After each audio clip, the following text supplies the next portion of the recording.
तो आज हम देखेंगे क्या होता है वोल्टेज डिवाइडर सर्किट है, voltage divider rule. Voltage divider इसलिए यूज करते हैं जैसे कोई दो रेजिस्टेंस लगी हो, उसके बीच की आउटपुट वोल्टेज निकालने के लिए। इसे दो तरीके से निकाल सकते हैं। एक तो फार्मूला होता है, एक हम जो निकालते हैं अपना V इक्वल टू IR से।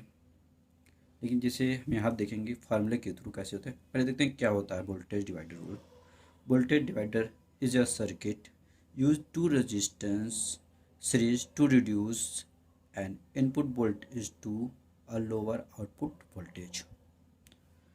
जैसे यहाँ आप देखते हैं फार्मूला क्या होता है, V output equal to V in voltage multiply R2 upon R1 plus R2।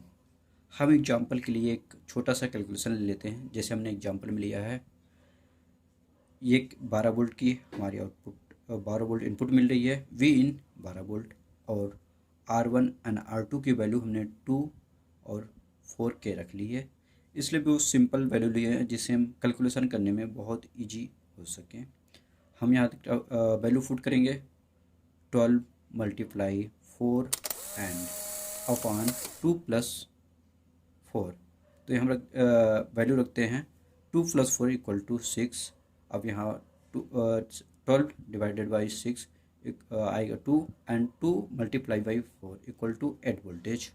ये हमारी आउटपुट वोल्टेज निकल गई। इसी तरह से किसी भी वोल्टेज को हम निकालना चाहेंगे और भी कैलकुलेशन करके आसानी से निकाल सकते हैं। ये एक छोटा सा कैलकुलेशन था। अब यहाँ थोड़ा सा देख लें, जैसे ये हमने पूरा फार्मूला रख रखा और भी कैलकुलेशन की है। इस तरह से आप कोई भी वैल्यू रख के आराम से कैलकुलेशन कर सकते हैं। यही वोल्टेज डिवाइडर रूल्स है। बाकी इसको जैसे ये 3 टाइप्स को होते हैं, 2 रेजिस्टेंस, ये तो सिंपल वाला। हम यहाँ 3 रेजिस्टेंस भी लगा सकते हैं।